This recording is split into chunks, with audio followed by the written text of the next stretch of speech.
Okay, let's begin our Bible study on the paradox of happiness. We remember it's finding true joy. Finding true joy in a world of counterfeits. Again, this book and this study is completely done by Rene Bruel, and I would encourage you, if you ever see the book, The Paradox of Happiness, or are able to purchase it, it's a wise purchase, and you'll be able to read through it and follow along even more. But part 3, the rhythm of the liberated life, chapter 6. Opening up to life. The introduction, it was one of the happiest moments of Rene Bruel's experience he had experienced in a long time. Happier than the lazy Saturday at home, watching TV all day, killing every hint of hunger with chips and chocolate and ice cream. Happier than the day he spent in a bookstore, savoring book after book, changing from one to the next according to the wishes of the moment. Happier than a holiday cruise with its numerous meals, paradisical beaches, and bubbling jacuzzi to relax in while watching the sunset.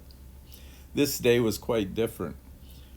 Rene Bruel had a marathon of preaching sermons in 3 church services and interacting with people all day long. It was an exhausting day, a day without comfort, but his heart overflowed with happiness. The message about the life of Simon the fisherman, who became Peter the rock, and we're all familiar with the Apostle Peter. And so Rene Bruel was giving a sermon on Peter's life and the changes that took place. And so it narrated the episodes of Peter's life with Jesus. A net full of fish when Jesus called Peter to be a fisher of men. The day when Peter dared to walk on the water with Jesus. The final dinner in which Jesus shared bread and wine. Then there was the moment that would define the course of Peter's life, the night when he denied Jesus 3 times around a charcoal fire. In the crucial test, the rock crumbled, and Peter revealed himself to be just the old Simon. When Jesus had talked about the cross and self-denial, Peter was all in. Now that the cross had arrived, Peter did not deny himself and follow Jesus, but he denied Jesus and followed his own way, weeping bitterly. And this is important to see Peter's weeping here, because it shows that Peter was changed, but he didn't do what he knew was right. And because of that, he wept bitterly. His whole purpose of living with Jesus and walking with him had been denied by what he said. And he wept because he felt so ashamed and he realized what he had lost. A few weeks later, Jesus met Peter on a beach, incorporating elements of their encounters, okay? So he's causing Peter to remember other times that he was with them, filling another fishing net, as we see at the end of John chapter 21, like the net of the day of Peter's call, making Peter swim against the waves to the beach. And again, we can think of Peter walking on the water and falling in and yelling for Jesus as he's trying to swim in the major waves. Breaking bread around a fire. Jesus made Peter arrive consciously to another critical moment. To be asked 3 times around a charcoal fire whether he loved Jesus. Both the 3 times go back to his denial, and the charcoal fire reminds us of him in the courtyard warming his hands as he's denying Jesus. At this time, Peter passed the test. From now on, his future wouldn't be defined by his triple denial of Jesus around the fire, but by his triple affirmation of Jesus around the fire. Not his denial, but his affirmation. Not his denial, but his willingness to be the leader, to be able to encourage and strengthen the other disciples. Peter had made a change. Jesus offered Peter a new memory to redirect his life. From then on, the rock would be firm.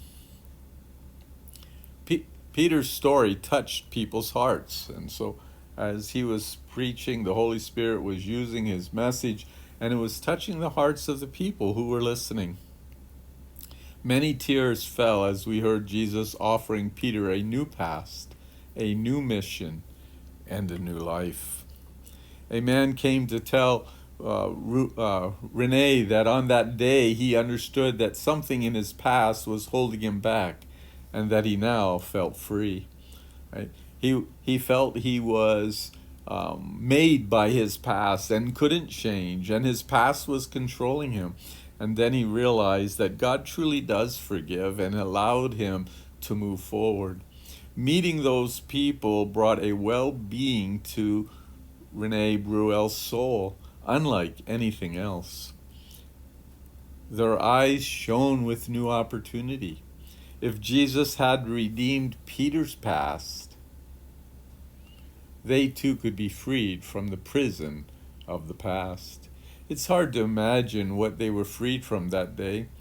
Possibly memories of betrayal, disappointments, fractured relationships were consumed there. Rene Bruel was exploding with happiness. It had been a tiring day, but his heart beamed with opportunity. A brief island of service in his sea of selfishness and self-absorption, to forget himself for some moments, to serve God and see people being changed. It was a day for him to deny his preoccupation with himself and to focus on God and others. But above all, it was a day to witness another process of denial and affirmation. After denying Jesus, Peter had a chance to affirm him. This encounter changed the course of both Peter's life and Rene Bruel. It touched his life as he became so happy with what God was doing. I think it opened his eyes to understand in a greater way what true life is all about. We explored Jesus' paradox in Mark 8:35. For whoever wants to save their life will lose it. But whoever loses their life for me and for the gospel will save it. In the next chapters, we're going to explore how we can lose our life and live for Jesus and thus gain it. Okay, we're going to lose our life. We're going to live for Jesus, and in doing that, we gain our life. Life has a new purpose. What do we do to live Jesus' paradox of happiness? Jesus gives us this how in the preceding verse. Whoever wants to be my disciple must deny themselves. So we deny, take up their cross, and follow Jesus. Self-denial, taking up one's cross, and following Jesus is what one does to lose one's life for Jesus and the gospel, and thus to save it. Jesus' invitation to discipleship is the key to selflessness. And so it is the key to happiness. How do we become happy? By being selfless. Well, how do we become selfless? How do we take our eyes off of ourselves? By becoming disciples. Taking the invitation to discipleship from Jesus and coming to Him and allowing Him to lead us. We'll start with the first of Jesus' 3 descriptions of what it means to be a disciple. The first one is to deny oneself. We'll explore the other 2 in the following 2 chapters. Jesus' call to self-denial. Unfortunately, self-denial has traditionally been understood in negative terms.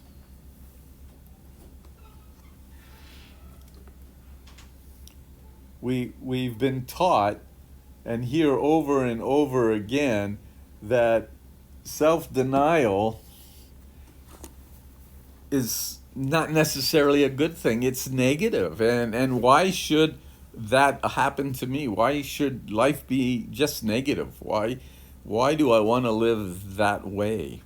It is often equated with repression of oneself and associated with cynicism, gloom, and negativity.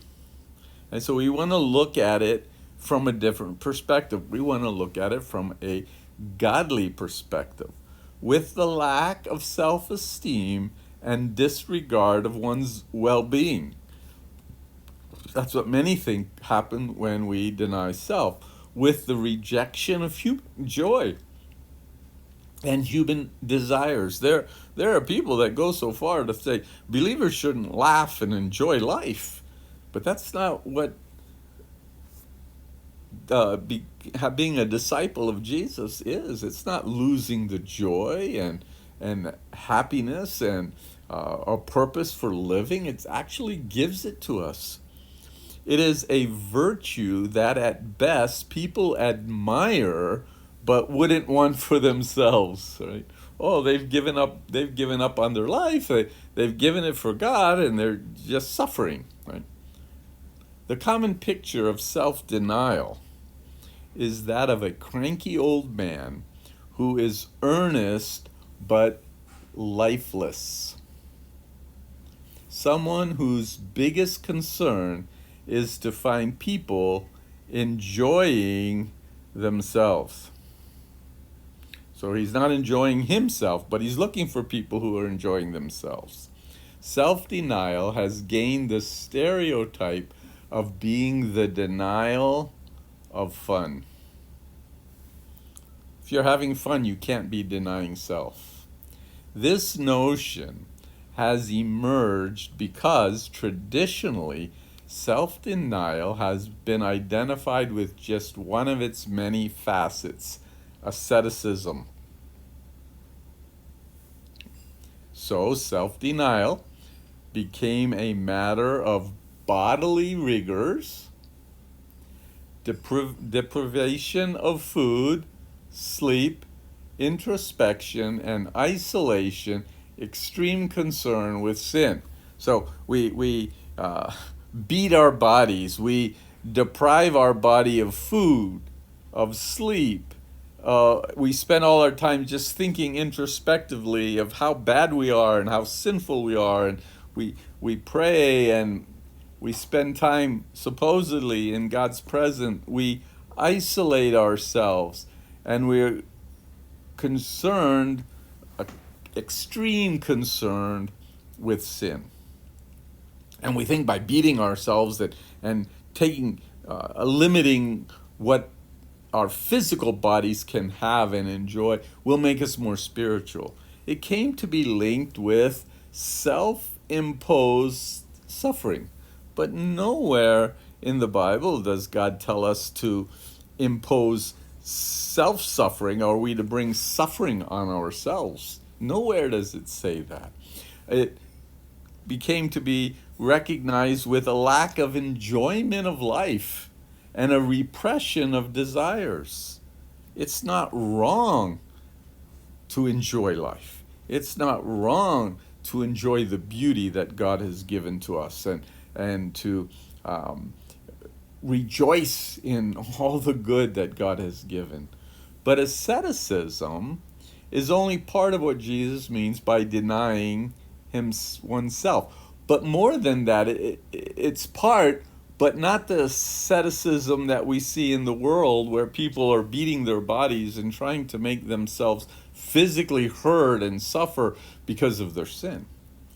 If we focus on just the ascetic aspect and on its most extreme examples, which are in themselves sinful, we'll miss the purpose of Jesus' call. The spiritual practices designed for aiding self-denial are not what self-denial consists of. Okay? So the practices designed for for aiding self-denial, that's not what self-denial consists of.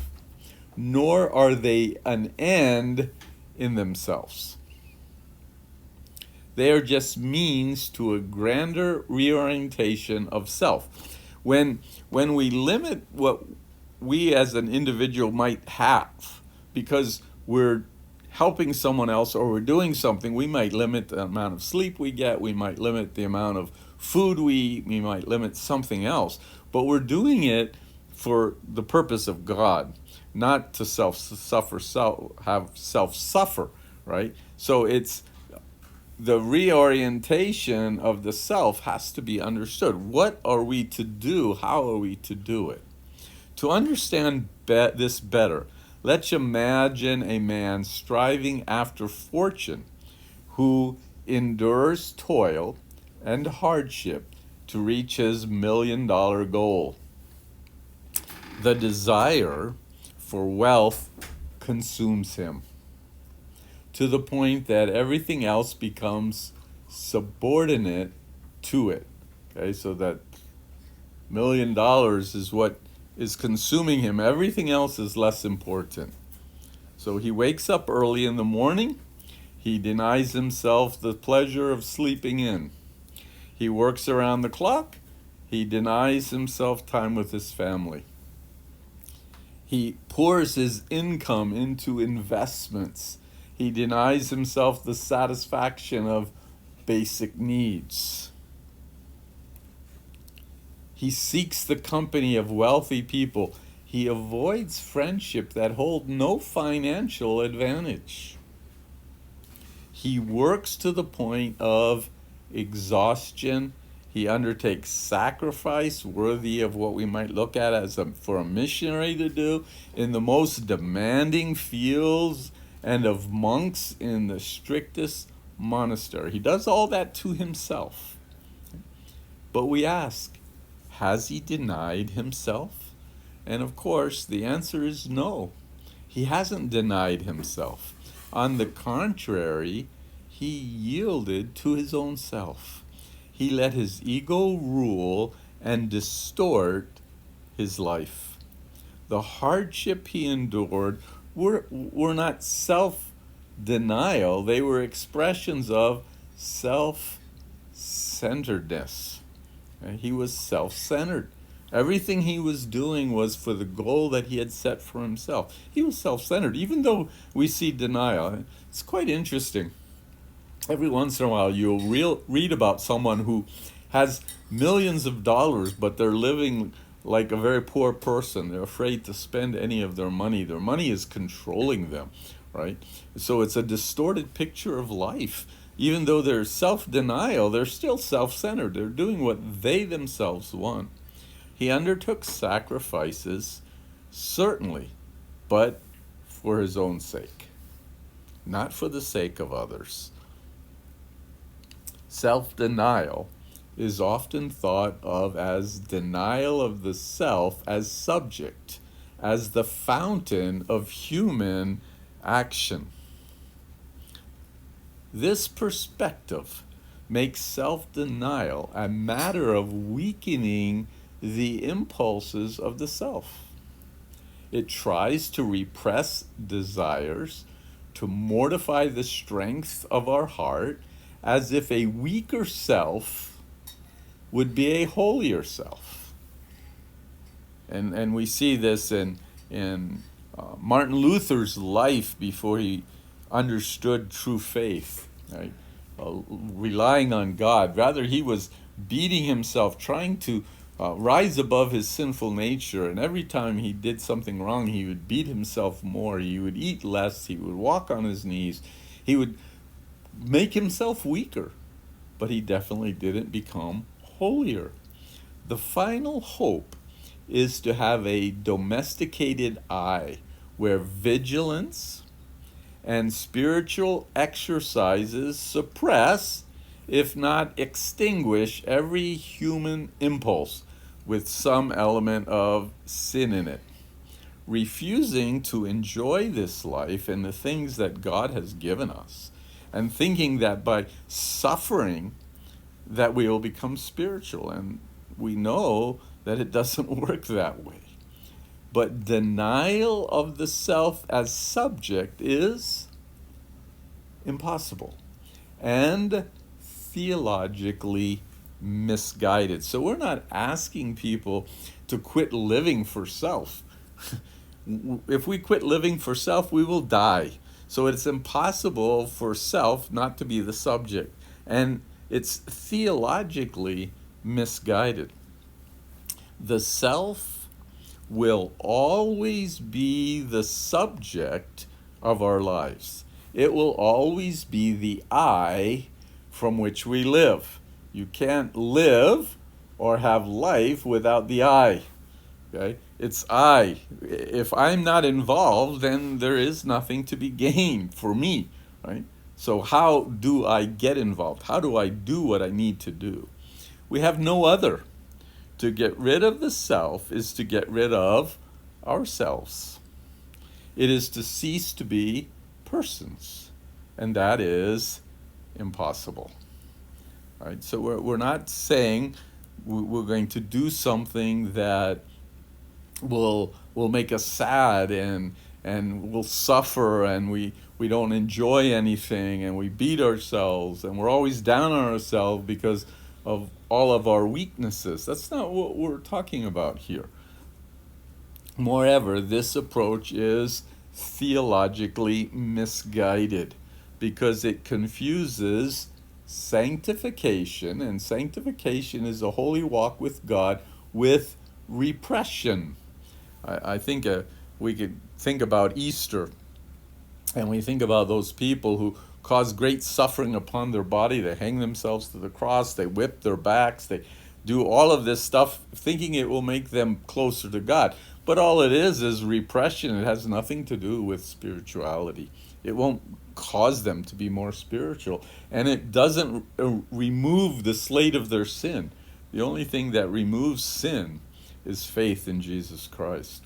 And so we want to see that we don't confuse sanctification with repression. God gave us selves. He gave us what we are. He made us. We are marred by sin. Our self is marred by sin. And we have to resist sinful desires. Okay?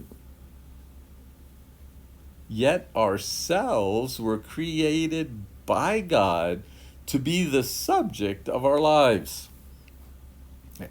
So we were created to be us, the subject of our life, right? As God's creation, ourselves have eternal value. We are in the image of God's own self. The essence of self-denial is denial of the self, not as subject, but as object of our lives. Now catch the difference. It's not as subject. Subject is me in control of what I am doing. The object of my life is who I'm giving control to and allowed to do with my life. And in that sense, we're turning to God and others because that's what the purpose of our creation was for. We were created to spend time with God. And we were created to love and care for one another. It is a denial of the self as the reigning purpose, self-centeredness of human action. As the master, we live to please. As the God for which we exist, okay? So it's denial of the self as the reigning purpose of human action. Denying that self is the master we live to please. No, that would be God. As the God for which we exist. And of course, we exist because God created us. It is the denial of the logic of life centered on the self and converging to it.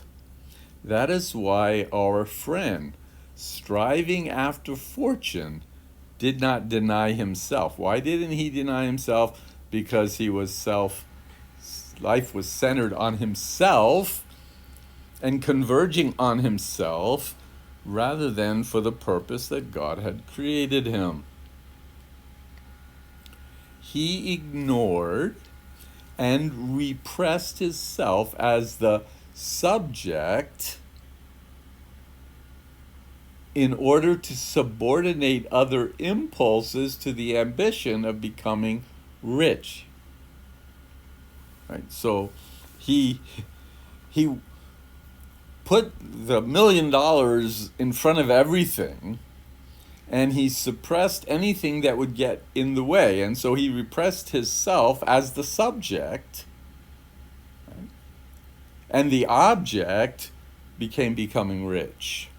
But his self was the looming object of his pursuit. So he repressed his self as the subject in order to become rich. So the richness was his object, right? His self really is still subject because he made the object money. His self was still the looming object. Get that? So underneath the object of the money was him, right? So he was looming, he was pursuing himself, what he himself wanted. And he was living for that money. He was living for self, that object, right?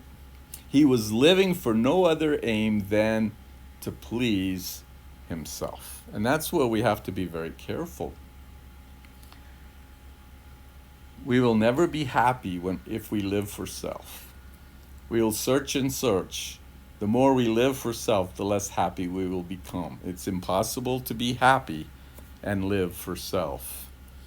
Okay? He was his God. He was his master. He was his own purpose.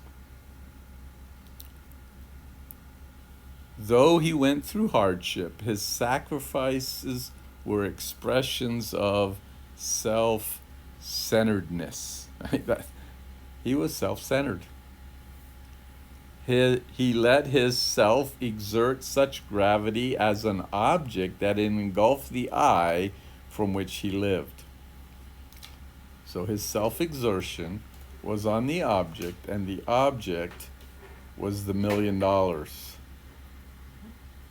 But the object was what he was living for. It's what he wanted. He was self-centered for that object.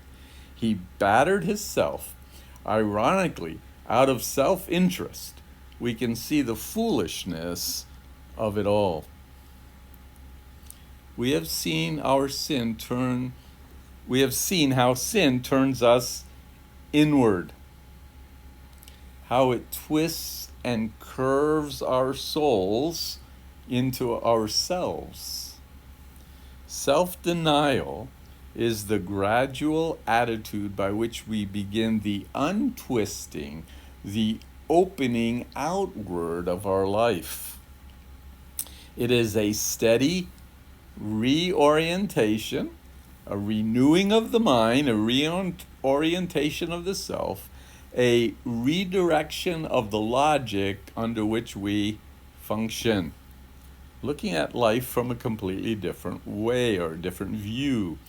the inward movement of self-centeredness, attracting all our thoughts, our perceptions, our emotions, our actions to the service and exhortation of self, starts a magnificent reversal. Okay, the movement of self-centeredness, our thoughts, perceptions, emotions, actions, we're all exalted on self. Now we're going to introduce the reversal. All right, we disallow the self as the converging purpose of our lives. We do not live for self. Its gravitational power starts to weaken. If you and I would realize the purpose that we're on this earth isn't for ourselves, that power that causes us to be selfish and self-centered would start to weaken. The misty atmosphere of self-centeredness dissipates to reveal a luminous, beautiful universe. It allows us to see what's around us.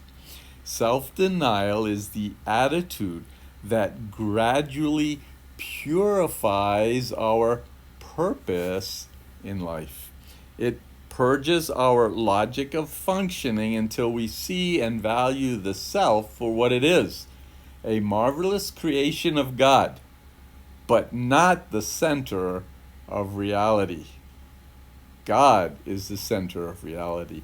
Self-denial offers a mature perspective where the self is no longer what we live for, though we still live by it, and where the self is no longer the lens we see through. We're not going to be looking, how can that person help me? What can that person do for me? What can that person give to me, right? Coloring people and circumstances in accordance with possible advantages. We don't want to be your friend unless you've got something to offer to us, right? We want something to be gained. And as our perspective matures, that will no longer be the lens through which we see people and things. Self-denial is the process by which we remove the self as our chief love, loving others as they aid the love of self. We love others, then we'll see the love for self being met. To start to direct our beings towards a new center. The center is God. Then we can start, in the terms of that Jesus used, to love God above everything. We're living for Him, and love others as ourself. We deny life for our own sake. We focus on other ends for which to exist. God above all, and the flourishing of everything in Him. Ourselves is to be just ourself, not the whole reality, but a delightful agent to love and redemption in the world. Okay, so we see self then not for what we can gain, but what we can give. We see self for not choosing relationships that will give us advantage in the sense of self-centeredness, but we see the importance of having the relationship with God so that our life can be transformed. And as we go through this week, let's constantly be asking ourselves, why am I doing what I'm doing? Am I happy? Does it bring happiness? And happiness comes not from getting what we think we need, but from giving what we have, right? Reaching out to others and touching them.